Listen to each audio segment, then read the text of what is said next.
everyone, welcome back to Mr. E Things, and today we're talking about Strapcode bracelets. Now I'm really excited to do this video because, like I said in my last video about the Marine Master, is that I usually keep this strap on a Strapcode bracelet, but ever since that video I've had it on the original Seiko bracelet, so I'm excited to put it back on the Strapcodes because I much prefer these over the Seiko brand, the Seiko original bracelet. Today I'm wearing my modded Seiko Turtle. This also has a Strapcode bracelet, a J for Jubilee. Well, they don't say Jubilee on the website, but they call it a J bracelet. This is called the Angus-J bracelet, and this is the Super O bracelet, maybe O for Oyster, J for Jubilee, I don't know. But for the website, that's what they listed as. The Jubilee bracelet is a little bit of a smaller link, and for the Turtle they make it in the Angus as well as a normal size. The Angus is only available for the Marine Master, and it's a little bit chunkier. It's a big boy, but it matches the robustness of the case of the Marine Master.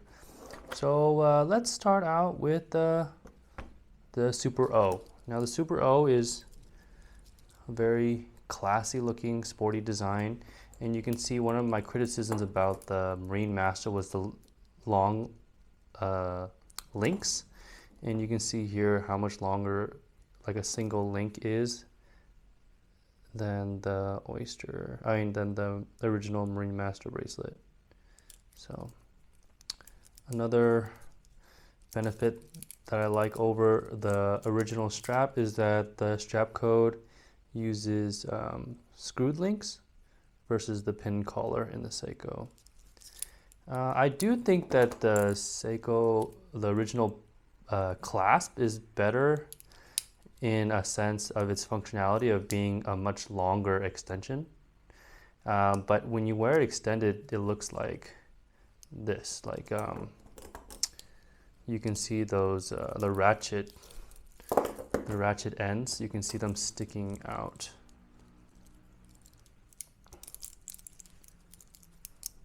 So that's what it's going to look like when it's extended. So I mean, if it looks very utilitarian, if it's over a wetsuit, it doesn't look that bad. It's not a fashion contest when you're going diving, but you can see that the Strapcode extension, I mean, the clasp is a lot cleaner looking. I mean, it's simpler versus the Seiko.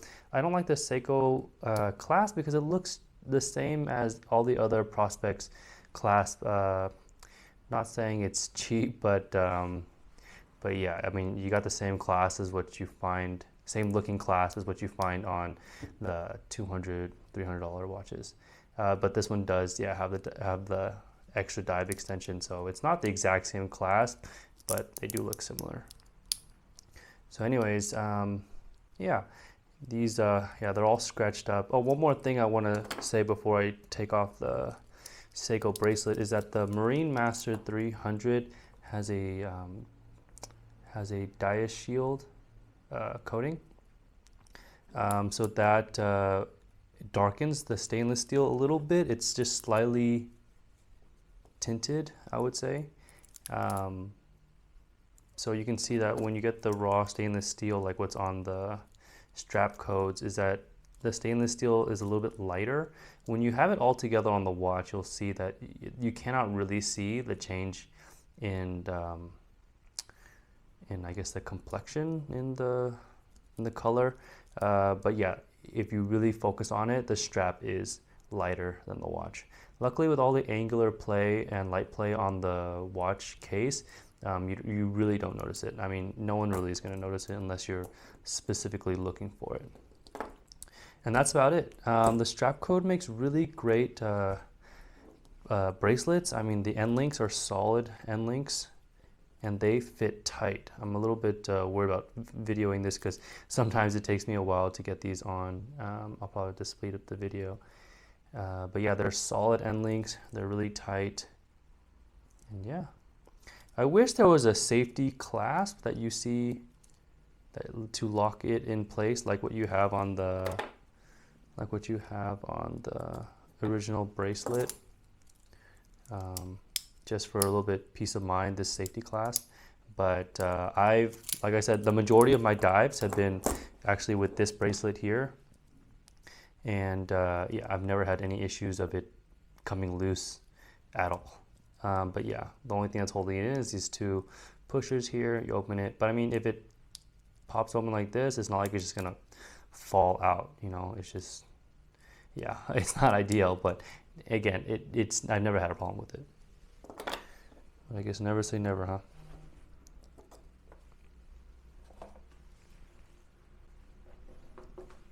Okay, so let's change the strap.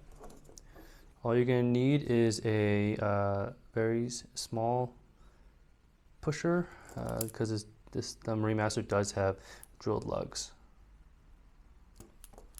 The original clasp, the original bracelet is fitted well as well, but not too tight. Really, changing the strap on this is really not difficult. So here are the Seiko strap lugs, end links. Can I get to focus versus the strap codes? Yeah, you can see the difference in the steel color here as well. Okay. Don't want to mix up secure that pin.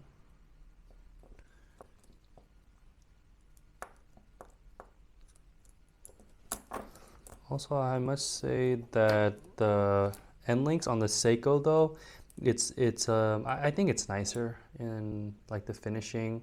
You can see like how the edges are finished. It's yeah, it's a nicer end link. The strap code isn't bad, but you can see where, I mean, this end link on the Super O doesn't look that great with the little etched lines. That could have been refined better, maybe had a little bit of a lifted edge or something. When you're on the watch, it doesn't look bad, but the Angus-J has a little bit of a nicer end link. Maybe it's because there's a polished mixed with brush finishing, but yeah, those are the end links. Okay, let's stop getting distracted. Let's change these straps. I like to keep these rubber ends on so I don't lose the pins. Okay, so let's put these out of the way. And we are doing the oyster first. Let's take this out.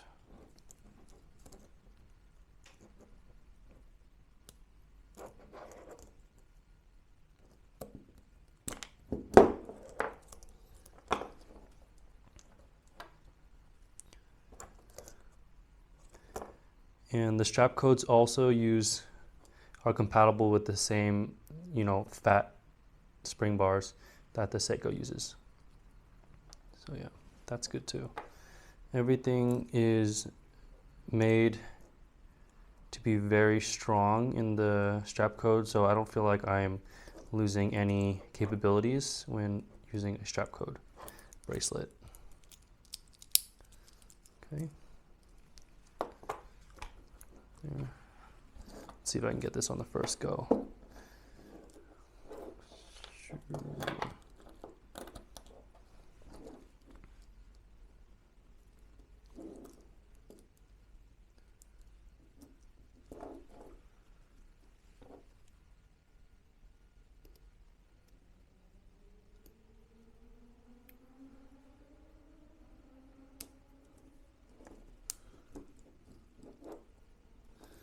Yeah, it's on, but then this other pin doesn't open up, isn't seating. Sometimes I gotta wiggle it around a little bit. Sometimes it just pops in by itself. It's probably just very slightly off. You can use another tool like this with the little hook at the end. You can help guide the pins in.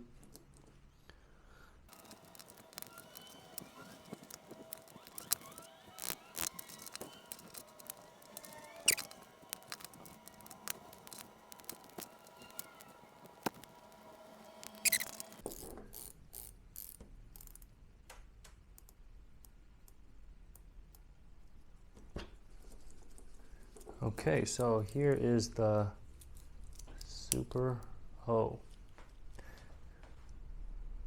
Very classy.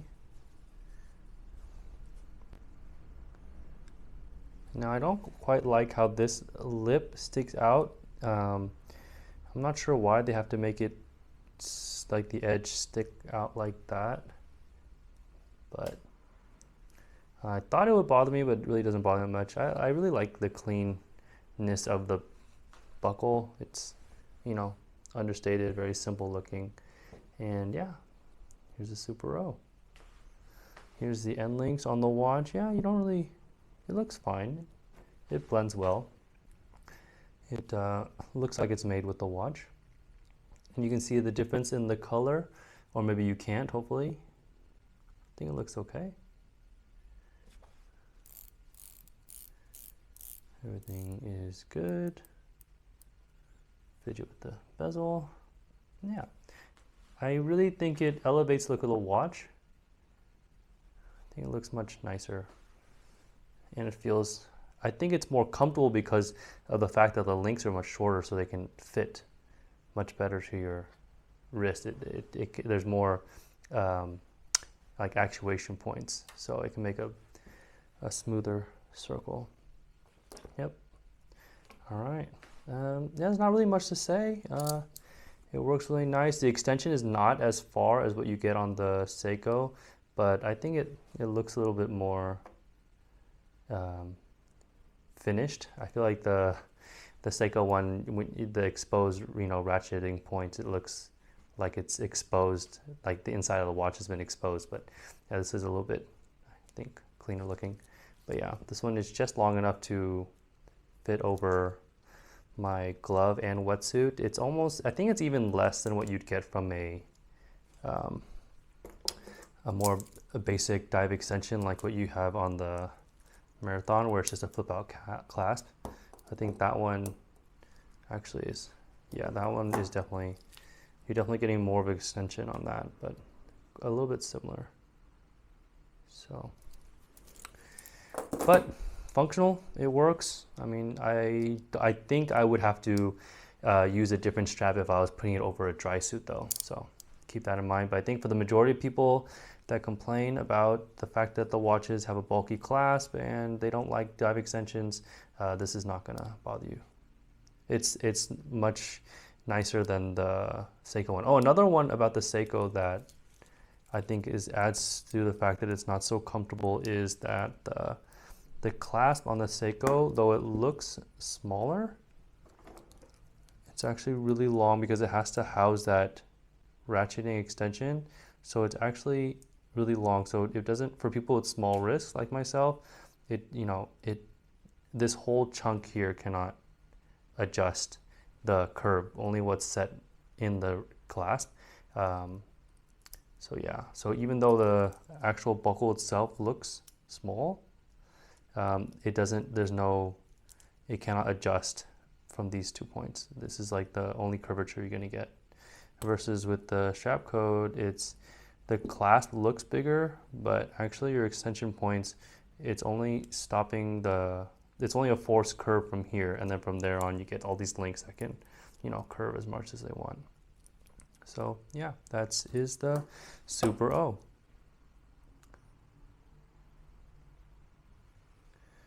Yeah, these have, again, this watch has been on almost, I mean, maybe the last year I've done almost 100 dives, so this is probably on 80%, maybe even more of those dives.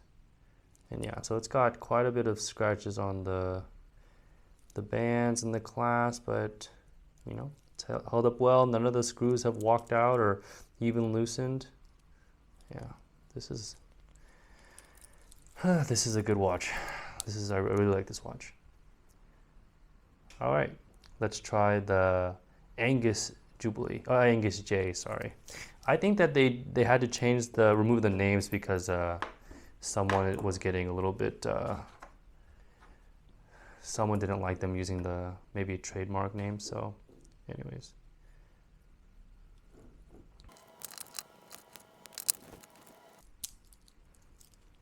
Nice perlaging on the inside of the clasp.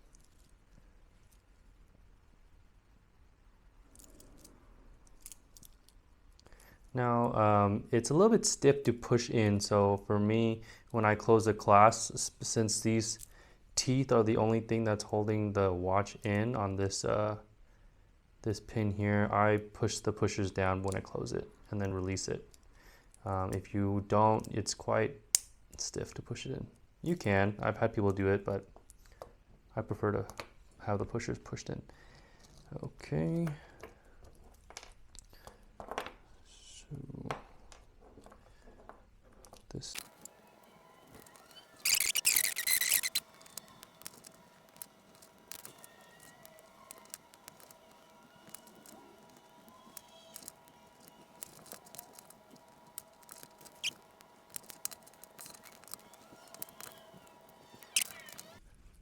So you can see here that the Angus-J bracelet. Now you can see the stainless steel, the untreated stainless steel on the Strapcode is lighter than the case, but because of the angles of the end links and as well as the lugs, yeah, I mean they're all coming, like the light is bouncing around. You don't really notice it unless you really look at it. But yeah, the end links on the Super J has a little bit more detail to it, so it looks more like an original bracelet. But yeah, they're both really nice. Yeah, look at that Zaratsu polishing ruined by my dirty hands. Yeah, it still looks good as new. Some scuffs, but beautiful watch. Okay, let's put it on. Now the Super J, I think makes it look a little bit more dressy. I asked on a watch forum when I first got these bracelets. I was like, is it the Oyster style, the Jubilee style better? A lot of people said Oyster style, the Jubilee is too dressy, it doesn't look like a dive watch. But I don't know, maybe it's because I started out with an SKX with that Jubilee style bracelet, and so I kind of like it. You know what? Let me bring my SKX because yeah, let me show them all. Okay, so here it is compared to my SKX. See, Jubilees look great on dive watches. Yeah.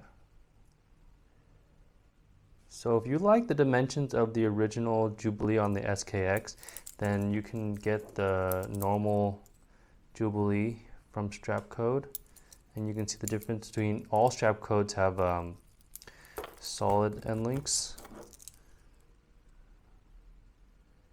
as well as screwed links. But yeah, oh sorry, it's just dirty. But yeah, the finishing, the polishing is really nice, and full metal links, solid links. Come on, focus.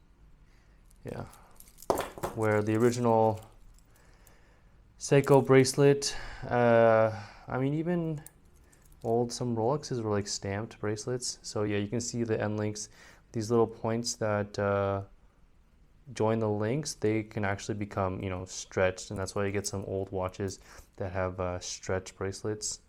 Yeah, even these end links here, this strap is only held on by these two little links in the middle.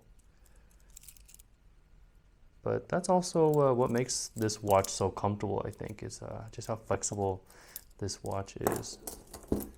Where with the solid links, you don't get as much play. But even less so with the Angus Jubilee, or Angus-J, sorry, I keep on messing it up. When they're by itself, you don't really notice it, but yeah, if you put it up to a normal, like an original Jubilee style, you can see that it's much smaller links.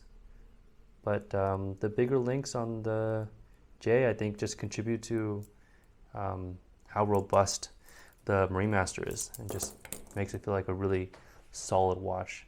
The J, the Angus-J is, I would say, heavier than the Oyster. Yeah, they're both great. I mean, you know, all of Strapcode's bracelets are really solid, and I would say even better quality than the original. So you're not going to go wrong. These are just my two favorite styles, and I think they're the most popular. Yeah, so I couldn't resist. I couldn't pick between the two, so I just bought them both. Yeah, the end links are a little bit tight to change. You can see I struggle a little bit, but that's also a good thing. You don't know those end links or the pins aren't just gonna like walk themselves out. They're tight. They're snug in there. There's no play in the end links, and that goes for both of the straps. So, like, you really get your efforts worth putting these bracelets on. All right, you know what? I'm gonna keep it on the Super J for now. Yeah, a little bit different. All my other watches are mostly Oyster style. So, yeah. All right, nice to have it back on a Strapcode. Okay, so if you have enjoyed this video, please like and subscribe. I really appreciate it. Really trying to grow the channel. And if you've already subscribed, I really appreciate you coming back to check it out. All right. Strapcode. All right, guys. See you in the next video. Thanks. Bye.